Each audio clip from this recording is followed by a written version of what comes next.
ఛానల్కి స్వాగతం మిత్రులారా. ఎవరి మీదన్నా ఇలా 498 కానీ బిఎన్ఎస్ 85 కానీ కేసు ఫైల్ అయిందని తెలిసిన మరుక్షణం వాళ్ళు పడే బాధ ఎలా ఉంటుంది వర్ణనాతీతం. మాటల్లో చెప్పడం చాలా కష్టం.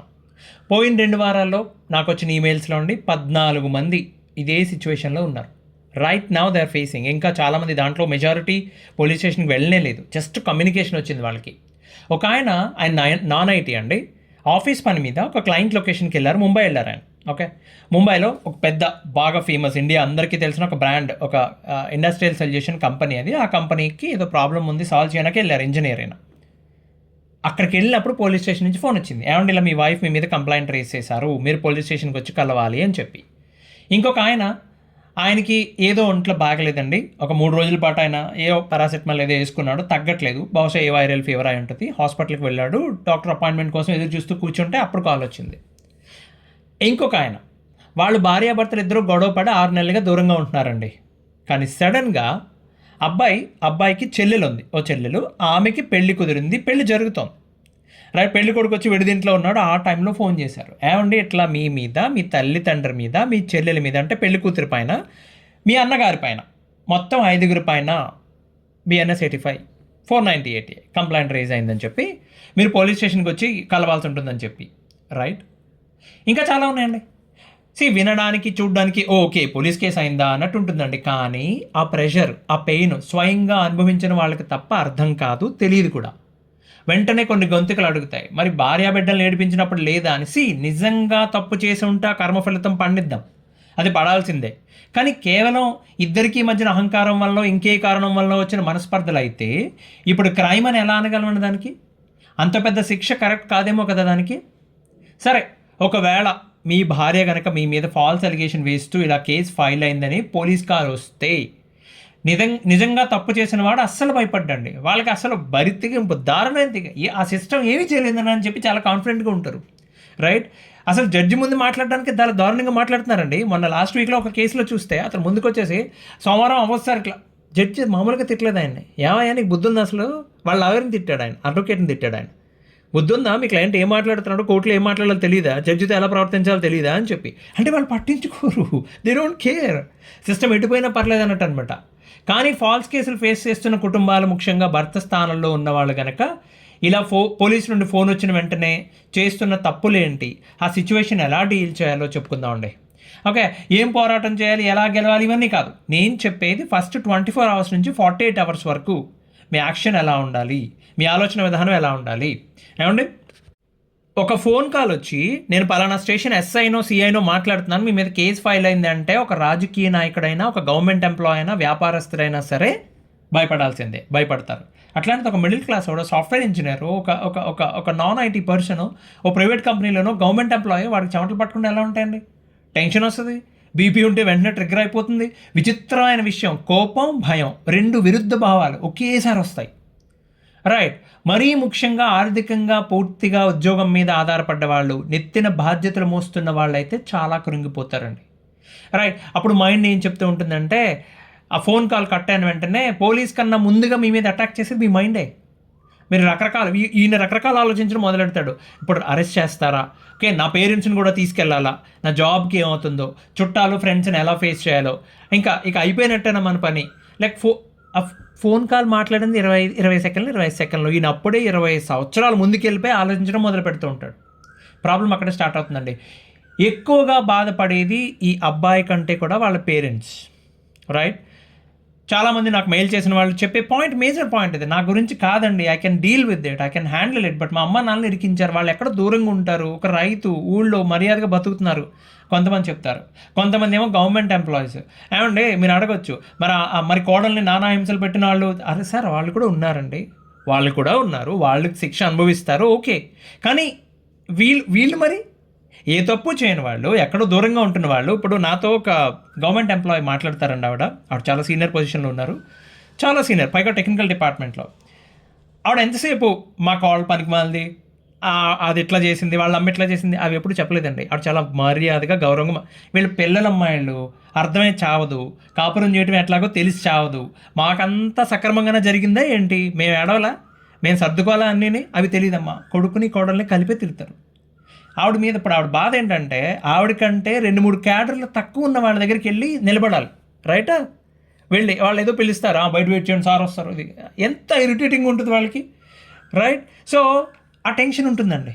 ఆ ఫోన్ కాల్ వచ్చిన రోజు నాడు టెన్షన్ చాలా. ప్రాబబ్లీ మీ ఫాదర్ ఎప్పుడూ పోలీస్ స్టేషన్ చూసి ఉండకపోవచ్చు. మీ మదర్ జీవితంలో ఎప్పుడూ క్రిమినల్ అలిగేషన్ అనే మాట కూడా వినుండకపోవచ్చు, రైట్? వాళ్ళకి చట్టం ఏం చెప్తుంది, సిస్టమ్ ఏం చెప్తుంది, ఇది కాదు. వాళ్ళకి జరగబోయే అవమానం గురించి భయం, రైట్? ఎవడన్నా వచ్చి సానుభూతి చూపిస్తాడేమో. ఆ పల్లెటూళ్ళలో పరామర్శలు ఉంటాయి, కాఫీ తాగడానికి వస్తారు, ఇంటికి చావదొబ్బిపోతారు. ఇలాంటి కంప్లైంట్స్ వచ్చినప్పుడు, గొడవలు అయినప్పుడు టౌన్స్ సిటీస్ కంటే ఉత్తమం ఇంకోటి లేదండి. ఎవడో ఎవరిని పట్టించుకోడు. నువ్వు రోడ్డు మీద నిలబడి కన్నీళ్ళు పెట్టుకున్నా ఎవడో పట్టించుకోడు. అది నిజంగా ఉత్తమం. పల్లెటూరులో అట్లా కాదు, పిర్రగిల్లి జోలపాలినట్టు ఒక రకంగా ఉంటుంది వాళ్ళ పని. అమ్మో, సరే. ఆ టైంలో మీరు పడుతున్న ఈ ప్యానిక్ అయిపోతారు కదండి, అదే మీకు బిగ్గెస్ట్ శత్రువు అండి. ఒక విషయం అర్థం కావాలండి, ఓకే? మీకు ఇప్పుడు మీ మీద ఇచ్చిన కంప్లైంట్ కాదు, పోలీస్ కాదు, కోర్టు కాదు, మీ లోపల ఉన్న భయం. ఓకే, మీ బ్రెయిన్ని ఫ్యాక్ట్స్ ఏంటి అని చూడనివ్వదండి, అజంప్షన్స్ మాత్రమే చూస్తుంది. రేపు పొద్దున్న స్టేషన్కి వెళ్తే నన్ను జైలుకి పంపించేస్తారేమో, వాళ్ళు సంకెళ్ళు పట్టుకొని రెడీగా కూర్చోలేదు అవతల పక్కన, రైట్? మీకు ఫోన్ కాల్ వస్తే అరెస్ట్ అయిపోయినట్టు కాదు దాని అర్థం. హైకోర్టులు, సుప్రీంకోర్టు అన్నీ పదే చెప్పి రెడీ చేసి పెట్టింది ఎకో సిస్టమ్ అని. ఆటోమేటిక్ అరెస్ట్లు లేవు, ఇట్లా అక్రమంగా చేస్తున్నారని చెప్పే ఎంక్వైరీలో భాగము. పోలీసు వాళ్ళకి మీ మీద స్పెషల్ ఇంట్రెస్ట్ ఏం లేదు. వాళ్ళ దగ్గర టు డూ లిస్ట్ ఉంటుంది. పేరు ఇచ్చి ఆయన ఫోన్ చేసి రమ్మని చెప్తారు. ఎవరో చెప్తారు, ఆయన ఫోన్ చేసి చెప్తాడు. ఆ కేసు ఏంటి డీటెయిల్స్ కూడా తెలియదు ఆయనకి, మీకు ఫోన్ చేసిన ఆయనకి, రైట్? ఫోన్ కాల్ వచ్చింది కాబట్టి ఏదో అయిపోయినట్టు కాదండి. ఓకే, ఇంకేం చేస్తారు వీళ్ళు? నేను చాలాసార్లు గమనించిన విషయం, వెంటనే వైఫ్కి ఫోన్ చేసి, లేకపోతే కంప్లైంట్ ఇచ్చిన వాడికి ఫోన్ చేసి గట్టిగా అరవడం, తిట్టడం, లేకపోతే ఇన్లాస్కి ఫోన్ చేసి వాళ్ళని బెదిరించడం, పెద్ద ఎమోషనల్ మెసేజ్లు పెట్టడం. ఆ మెసేజెస్, మీరు ఫోన్ చేసిన ఫోన్ కాల్స్, ఆ స్క్రీన్ షాట్స్ రేపొద్దున కోర్టులో కనిపిస్తాయి మీకు. వాళ్ళ దగ్గర ఈ రోజు దాకా ఏ ఎవిడెన్స్ లేదు, ఇప్పుడు మీరే పట్టుకెళ్ళి ఇస్తున్నట్టు అనమాట. అట్లాంటి పనులు చేయకండి. ఇంకొంతమంది ఉంటారు, సో మీకు ఏం కావాలో చెప్పండి మహాప్రభో, ఏం కావాలో చెప్పమ్మా తల్లో, నేను నీకు ఇచ్చేస్తాను అని మాట్లాడడం మొదలు పెడతారు. అంటే బ్రతిమాలటం, మోకాళ్ళ దండం వేయటం అనమాట, రైట్? జీవితంలో అత్యంత ఖరీదైన నిర్ణయాలు ఏమన్నా ఉంటే అవి నువ్వు నార్మల్గా ఉన్నప్పుడు కాక, బాగా కోపంగా ఉన్నప్పుడు, సంతోషంగా ఉన్నప్పుడు, భయంలో ఉన్నప్పుడు తీసుకున్నవే. మీ ఎక్స్పీరియన్స్ నుంచి మీరు నేర్చుకుని తీరాలి, రైటా? తర్వాత ఇంకా అత్యంత ప్రమాదకరమైందండి, చాలామంది జీవితాన్ని నాశనం చేసేస్తున్న ఇంకొక పాయింట్ ఏంటంటే వీళ్ళు, సో ఇంటర్నెట్ లాయర్ సిండ్రోమ్ అంటారు. రాత్రంతా ఓకే వాళ్ళ అమ్మ నాన్నతో ముభావంగా ఉండి ఏదో ఇంత తిన్నామని చెప్పి డోర్ లోపలికి వెళ్ళి తలపేసేసుకుని, వీడు అమ్మాయిలు చేస్తారు ఈ పని, అబ్బాయిలు కూడా చేస్తారు. ఓకే, గూగుల్ ఓపెన్ చేస్తాడు, లేకపోతే ఇప్పుడు చాట్ జీపీటీ, జెమినీ ఓపెన్ చేస్తాడు. 498కి పనిష్మెంట్ ఎంత పడవచ్చు? ఓకే, ఎన్ని ఏళ్ళు పడవచ్చు? ఒకవేళ జైలు శిక్ష పడితే ఏ జైల్లో పెడతారు? అరెస్ట్ ప్రాసెస్ ఎలా ఉంటుంది? అసలు బయటకు వదులుతారా? బెయిల్ ఎవరు అప్లై చేయాలి? రైట్? పొద్దుల్లో వారి దాకా చూస్తూ ఉంటాడు. దాని బదులు ఏ సినిమా చూసినా సరిపోతుంది, ఇదే చూస్తారండి. చూసి ఆ టెన్షన్ పెంచేసుకుని ఇంకా లోపల ఆ మస్తిష్కంలో అంతా చెడగొట్టేస్తారు, డిస్టర్బ్ చేసేస్తారు. టెన్షన్ ఉండటం సహజం సార్, చాలామంది చేస్తారే తప్పు, రైట్? అసలు నా మీద ఏం కంప్లైంట్ ఇచ్చి ఉంటారు? అప్పటివరకు తెలియదుగా మీ మీద కంప్లైంట్ ఇచ్చారని చెప్తారు తప్ప ఏమి ఇచ్చారో చెప్పరు. ఏ అలిగేషన్స్ చేసి ఉంటారు? పలానా అప్పుడు ఒక ట్రాన్సాక్షన్ చేశాను ₹1,00,000 సంబంధించి, దాని మీద ఏమైనా ఎవిడెన్స్ పెట్టుంటారా? నా దగ్గర ఎవిడెన్స్ ఉంది. ఆస్తుల్లో బాగా ఏమైనా అడుగుతారేమో, డబ్బులు అడుగుతారేమో, అడిగితే ఎంత ఇవ్వాలి? చాలా దూరం వెళ్ళిపోతారండి. ఇంత దూరం వెళ్తే దీనివల్ల రిజల్ట్ వల్ల కేసు ఏమైనా మారుతుందా? లేదు. మీ బీపీయో, మీ యాంగ్జైటీయో, మీ స్ట్రెస్సో మాత్రం పెరుగుతాయి. ఇప్పుడు అంత అవసరం లేదండి. నిజంగా మీ కేసు సెటిల్ అవ్వకుండా ఎవిడెన్స్ వరకు వెళ్ళడానికి ఇంకో 2 ఏళ్ళు 3 ఏళ్ళు టైం పడుతుంది. అప్పటి వరకు పరిస్థితులు ఎలా ఉంటాయో, ఎవడు బతుకుంటాడో ఎవడు పోతాడో కూడా తెలీదు. ఈ రాత్రికి ఎందుకు? ఇవాళ చేయాల్సింది, మీకు ఫోన్ వచ్చిన రోజునాడు మీరు చేయాల్సిందండి. ఒక్క విషయం బాగా గుర్తుపెట్టుకోండి, 498A ఆర్ BNS 85 కేసుల్లో అత్యంత భయంకరమైన, బాధాకరమైన ఫేజ్ ఏమన్నా ఉంటే, పోలీస్ స్టేషన్ నుంచి సర్ప్రైజింగ్గా కాల్ రావటం, మిమ్మల్ని సర్ప్రైజ్ చేస్తూ పోలీస్ స్టేషన్కి వెళ్ళి ఆ నోటీస్ తీసుకురావటం, ఇవి రెండేనండి. అందులో మొదటిది మీరు ఆల్రెడీ దాటేశారు, ఇక ఉన్నది ఆ రెండోది. సింపుల్, అంతే. ఈ 2 దాటేస్తే తర్వాత ఛార్జ్షీట్ వాళ్ళు ఫైల్ చేస్తారు. అంతా ఒక ప్రాసెస్ ప్రకారం, పద్ధతి ప్రకారం, విధానంగా 5 ఏళ్ళలో 6 ఏళ్ళలో 10 ఏళ్ళలో జరుగుతూ ఉంటుంది అది. అనుకుందాం వర్స్ట్ కేసులో. సో కాబట్టి అంత టెన్షన్ పడిపోద్ది. ఇప్పుడు జరిగిపోయేది ఏం లేదు. రెండో ముఖ్యమైన విషయం మీరు చేయాల్సిందంటే, మీ పేరెంట్స్ దగ్గర కూర్చోండి. ఇలాంటిది ఏదో జరుగుతుంది అని మీరు ముందే ఊహించానని చెప్పి, దానికి మీరు ఆల్రెడీ సిద్ధంగా ఉన్నానని చెప్పి చెప్పండి.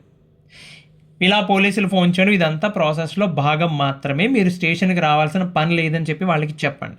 మీ పేరెంట్స్ని పోలీస్ స్టేషన్కి తీసుకెళ్ళొద్దు. రైట్.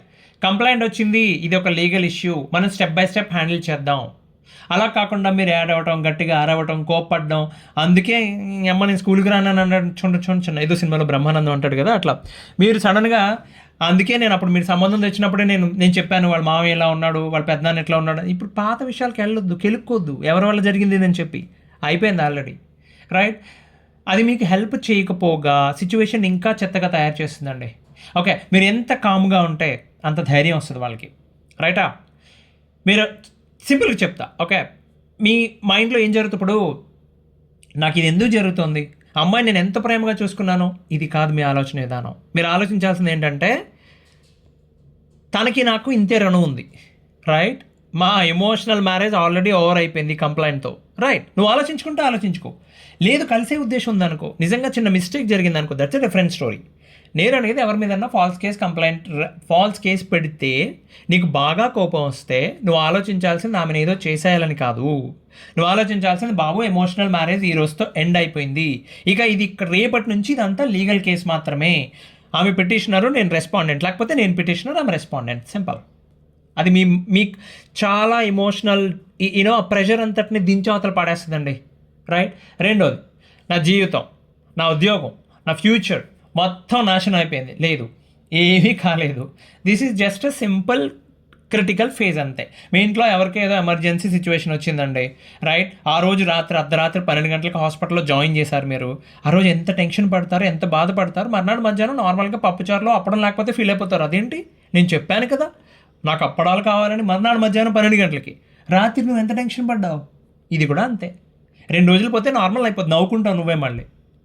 రైట్. మూడో point, I need to fix this. ఈ మొత్తం ప్రాబ్లమ్ని నేను ఈరోజు రాత్రి తేలిలోపు ఫిక్స్ చేసేద్దామని కూర్చుంటారు. అట్ ఎనీ కాస్ట్ నేను ఫిక్స్ చేసి పడేస్తా. అది అవ్వదమ్మా, అస్సలు అవ్వదు. ఓకే, కాలాన్ని మించిన ఆయుధం లేదు. అది నీకు సహాయం చేస్తుంది, సొల్యూషన్ అదే చూపిస్తోంది. స్లోగా వెళ్దాం, లీగల్గా వెళ్దాం, కంగారేం లేదు. నువ్వు అలా చెప్పుకొని మనసుకి. ఇంకో ముఖ్యమైన విషయం అండి, మీ కమ్యూనికేషన్ మొత్తాన్ని ఫ్రీజ్ చేసి పాడేసేయండి. మీ ఫోన్స్, మీ తల్లిదండ్రులు కానీ వాళ్ళతో మాట్లాడడం, వీళ్ళతో మాట్లాడడం, సడన్గా ఎవరికో ఫోన్ చేస్తారు, మాయా అది ఏం జరిగిందంటే పోలీస్ స్టేషన్, వాళ్ళందరికీ ఎందుకండి మీ విషయాలు, మీ ఫ్యామిలీ మ్యాటర్స్. రేపు పొద్దున్న ఒకవేళ అది ఏం కాకపోతే, కాంప్రమైజ్ అయిపోతే రేపు మళ్ళీ వాళ్ళ రాత్రికి మళ్ళీ ఎక్స్ప్లెనేషన్ ఇచ్చుకోవాలి మీరు. తలకాయ నొప్పులు ఎందుకు అవసరం లేదు కదా. ఎవరితో ఆర్గ్యుమెంట్స్ వద్దు, ఎవరితో నెగోషియేషన్స్ అస్సలు వద్దు, ఎక్స్ప్లెనేషన్స్ అస్సలు వద్దు. సైలెన్స్. చక్కగా సైలెంట్గా ఉండండి. ఎవరితో షేర్ చేసుకోవాల్సిన అవసరంలా. మీ ఫ్యామిలీ మ్యాటర్ మీ ఫ్యామిలీలో ఉన్నంత వరకు మీకు ప్రశాంతత. అది దాటి వెళ్ళిందంటే ఆ తర్వాత అది మరి. సో ఇలాంటి సిచ్యువేషన్లో నేను ఒక్కడనే ఉన్నాను, నా ఒక్కడికే లేదండి. దేశంలో కొన్ని వేలాది, గట్టిగా మాట్లాడితే లక్షలాది కుటుంబాలు ఇదే ఫేజ్ని ఎదుర్కొన్నా, ఇంకా ఎదుర్కొంటూ ఉన్నాయి. ఇదే టైంకి నీకు ఫోన్ వచ్చిన టైంకే చాలామంది దేశంలో ఫోన్ వచ్చి ఉంటుంది మీ మీద కేసు ఫైల్ అయిందని చెప్పి. ఓకే, కాబట్టి వాళ్ళు కూడా బాధపడి ఉంటారు, భయపడి ఉంటారు, మామూలుగా భోంచేసి బజ్జను ఉంటారు. చాలా దారుణంగా ఉంటుందండి ఆ టైంలో. వాళ్ళు పడే ఆ ట్రామా ఉంటుంది కదా, కాలింగ్ బెల్ రింగ్ అయినా, ఫోన్ రింగ్ అయినా టెన్షన్ పడుతూ ఉంటారు. ఏమో ఎవరు వచ్చారో తెలియదు. రైట్. కొంతమంది మరీ దారుణం, అవతల పక్క వాళ్ళు ఇన్ఫ్లుయెన్షియల్ పర్సన్స్ అనుకోండి, ఇంకా చెప్పక్కర్లేదు అది.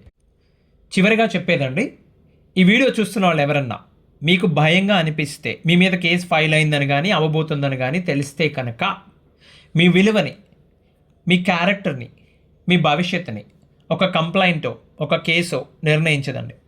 ఓకే, ఈ రోజుతో అంతా అయిపోయిందని అస్సలు అనుకోవద్దు. ఎంత వాళ్ళకన్నా భయం వేస్తుందండి. భయం వేసిన ప్రతి ఒక్కళ్ళు బలహీనులని కాదు. ఎగ్జాంపుల్ చెప్తా మీకు అర్థమయ్యేది. మాయలేడి వేట కోసం అని వెళ్ళి వెనక్కి వచ్చి చూసేసరికి సీతమ్మ తల్లిని ఎవరో అపహరించారని తెలిసిన మరుక్షణం వాల్మీకి వర్ణిస్తారు రామచంద్రుడి పరిస్థితి. అంత పెద్ద సామ్రాజ్యానికి కాబోయే రాజు ఆయన. జ్ఞానం, ధైర్యం, సాహసం, రాజసం, అవన్నీ ఎందుకు, ఏకంగా విష్ణుమూర్తి అవతారం అన్నీ తెలిసినా సరే ఆ క్షణంలో హెల్ప్లెస్ అయిపోతారు. ఏం చేయాలో తెలియని పరిస్థితి. కానీ అక్కడ ఆగిపోతాయని శ్రీరామచంద్రుడు ఎందుకు అవుతారు? మెల్లిగా ప్రయాణం మొదలు పెడతారు. ముందు నెట్వర్కింగ్, తర్వాత స్ట్రాటజీ, ప్లానింగ్, ఎగ్జిక్యూషన్. తరతరాలు గడిచిన, యుగాలు దాటిన గర్వంగా చెప్పుకునే ఎగ్జిక్యూషన్ మీరు గమనించండి, చాలా బాగుంటుంది. స్ట్రాటజిక్గా ఉంటుంది ఆయన ప్రతి మూవ్. లాస్ట్ మినిట్లో కూడా ఛాన్స్ ఇస్తాడు. లాస్ట్ మినిట్లో అన్నీ అయిపోయింది. ఓకే, రెండో రోజు వస్తాడు, ఒరే నేను దెబ్బలు తిని వెళ్ళిపోయావు కదరా అయ్యా, మళ్ళీ ఎందుకు వచ్చావు, మళ్ళీ ఛాన్స్ ఇస్తాడు. ఓకే, సో మనందరికీ ఆయనే ఆదర్శం. మీరు తప్పు చెయ్యనంత వరకు మిమ్మల్ని ఎవ్వరూ ఏమీ చేయలేరు. ఓకే, కాలం కాపాడుతుంది, ధర్మం కాపాడుతుంది, ఖచ్చితంగా కాపాడుతుందండి.